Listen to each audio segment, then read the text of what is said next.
السلام علیکم ورحمۃ اللہ وبرکاتہ نحمده ونصلی علی رسولہ الکریم اما بعد فاعوذ باللہ من الشیطان الرجیم بسم اللہ الرحمن الرحیم فاقم وجهک للدین حنیفا فطرۃ اللہ التی فطر الناس علیہا لا تبدیل لخلق اللہ ذلک الدین القیم ولکن اکثر الناس لا يعلمون صدق اللہ مولانا العظیم وبلغنا رسوله النبی الامین الکریم ونحن على ذلك لمن الشاہدین والشاکرین والحمد للہ رب العالمین۔ معزز ناظرین کرام، اللہ تبارک و تعالی ارشاد فرماتا ہے فَأَقِمْ وَجْهَكَ لِلدِّينِ حَنِيفًا، پوری یکسوئی کے ساتھ اس دین کی طرف متوجہ ہو جاؤ جو اللہ کی اس فطرت کے عین مطابق ہے جس پر اللہ تعالیٰ نے لوگوں کو پیدا کیا ہے۔ اللہ کی خلقت میں کوئی تبدیلی نہیں ہو سکتی ہے، جسے اکثر لوگ نہیں جانتے ہیں۔ بلا شبہ اسلامی قانون کا آغاز ہی فکر آخرت، حلال و حرام کے احساس سے ہوتا ہے۔ اسلام اپنے ہر ماننے والے کے دل و دماغ پہ یہ احساس پیدا کرتا ہے کہ کلکم راعٍ و کلکم مسئول عن رعیتہ، تم میں سے ہر شخص ذمہ دار ہے اور ہر شخص سے اس کے متعلقہ ذمہ داری کے متعلق سوال ہوگا۔ انسانی قانون کی بنیاد محض خاندانی رسوم و روایات اور علاقائی عرف و عادات پر ہے، اس لیے اس میں تعصب اور تنگ نظری کی ساری آلودگی موجود ہے، جبکہ اسلامی قانون کی بنیاد روز اول سے ہی انسانی فطرت اور ہدایت الہی پر ہے۔ انسانی قانون ہزاروں ہزار سال کی ارتقاء کے بعد جس منزل پر پہنچے گا، اسلامی قانون کا پہلا قدم ہی وہاں سے اٹھتا ہے۔ جہاں سے انسانی قانون حکومت کرتا ہے، وہیں اسلامی قانون جسموں کے ساتھ ساتھ دلوں پر بھی حکومت کرتا ہے، سوسائٹی کے ظاہر و باطن سے بحث کرتا ہے۔ آخر الزمان خاتم پیغمبراں جناب محمد الرسول اللہ صلی اللہ تعالیٰ علیہ وسلم نے شریعت کے قیام میں سب لوگوں کے ساتھ یکجہتی کا اسلوب اختیار فرمایا، اپنے اور بیگانوں کے درمیان تفریق کو ختم کر دیا۔ انصاف میں عربی، اجمی، گورے، کالے، امیر اور غریب، اعلیٰ اور ادنیٰ نسب کے تمام تر تعصبات کو اللہ کے نبی صلی اللہ تعالیٰ علیہ وسلم نے ختم فرما دیا ہے۔ مکی زندگی میں اگرچہ نفاذ شریعت کے مواقع نہ تھے، مگر دین حق کی پیشکش میں کوئی امتیاز نہ تھا۔ یہ دعوت سب کے لیے برابر تھی، حلال سب کے لیے حلال تھے، حرام سب کے لیے حرام تھا۔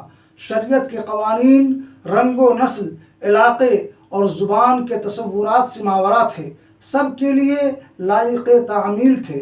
نبی کریم رؤوف الرحیم صلی اللہ تعالیٰ علیہ وسلم نے نظام شریعت یعنی نظام عدل کرنے کی دعوت دی، مختلف طبقات کے درمیان پائی جانے والی بے اعتدالیوں کو ختم کر دیا، بچوں، عورتوں، ضعیفوں، غلاموں، مزدوروں، حتیٰ کہ جانوروں، درختوں اور فصلوں تک کے ساتھ ایک اصولی تعلیم دی گئی ہے۔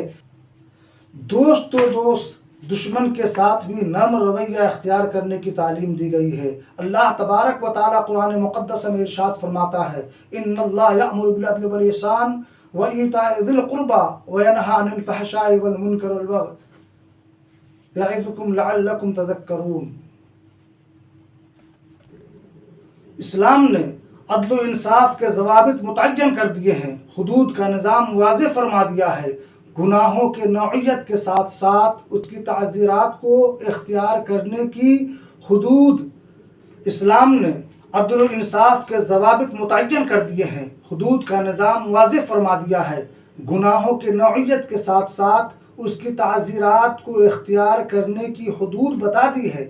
یہی وجہ ہے کہ جس معاشرے میں اسلامی قوانین کا اطلاق اور نفاذ ہوتا ہے، وہاں بدامنی، لوٹ اور کھسوٹ کا خاتمہ ہو جاتا ہے، فرد کے جان، مال، عزت و ناموس کو حفاظت ملتا ہے۔ تاریخ منہاج النبوہ سے بہتر اور عادلانہ معاشرے کی آج تک کوئی دوسری مثال پیش نہیں کر سکی ہے۔ نبی رحمت صلی اللہ تعالیٰ علیہ وسلم نے ارشاد فرمایا جو شخص مسلمانوں کا حاکم ہو اور وہ اس کے ساتھ خیانت کرے یعنی عدل و انصاف سے کام نہ لے، اسی حالت میں مر گیا تو اللہ تبارک و تعالیٰ اس پر جنت حرام کر دے گا، اور عادل بادشاہ کے لیے یہ مژدہ ہے کہ وہ جنتی ہے، اور اللہ تبارک و تعالیٰ قیامت میں اس کو عرش کے سائے میں جگہ دے گا۔ اسلام عدل و انصاف کا ایسا معیار قائم کیا ہے کہ اس میں بادشاہ، فقیر، آقا، غلام، رنگ و نسل، حسب و نسب، قبیلہ و خاندان، دین و مذہب کی کوئی قید نہیں ہے، قانون کی نگاہ میں سب کے سب برابر۔ اس کی بہت ساری مثال زمانہ رسالت صلی اللہ تعالیٰ علیہ وسلم اور خلافت راشدہ کے زمانے میں بھی موجود اور ملتی ہے۔ ایک مسلمان اور یہودی کے درمیان کسی بات پر نزاع کھڑا ہو جاتا ہے، یہودی اور مسلمان دونوں نبی دو عالم صلی اللہ تعالیٰ علیہ وسلم کی بارگاہ میں تصفیہ کے لیے حاضر ہوتے ہیں۔ نبی دو عالم صلی اللہ تعالیٰ علیہ وسلم نے دونوں کے معاملے کو سنا اور یہودی کے حق میں فیصلہ فرما دیا تو قاضی نے حضرت علی رضی اللہ تعالیٰ عنہ کے خلاف فیصلہ دیا، حالانکہ آپ خلیفہ وقت تھے۔ اسی طرح ایک مثال ملتی ہے کہ بدر کے قیدیوں میں حضرت عباس جو اللہ کے نبی صلی اللہ تعالیٰ علیہ وسلم کے چچا تھے، وہ بھی قید ہو کر آ جاتے ہیں، لیکن اللہ کے نبی صلی اللہ تعالیٰ علیہ وسلم نے ان کے ساتھ بھی کوئی رعایت نہیں کی۔ حضرت ابوبکر صدیق رضی اللہ تعالیٰ عنہ کا خطبہ ہر صاحب اختیار کے لیے مشعل راہ ہے۔ فرمایا تم میں سے ہر شخص میرے سامنے کمزور ہے، جب تک میں اس کمزور حقدار کا حق اس سے واپس نہ دلا دوں۔ معزز سامعین کرام، حضرت عمر رضی اللہ تعالی عنہ کا معاملہ ایسا تھا کہ آپ اپنے گورنروں کو ایام حج میں عوام کے سامنے پیش کیا کرتے تھے۔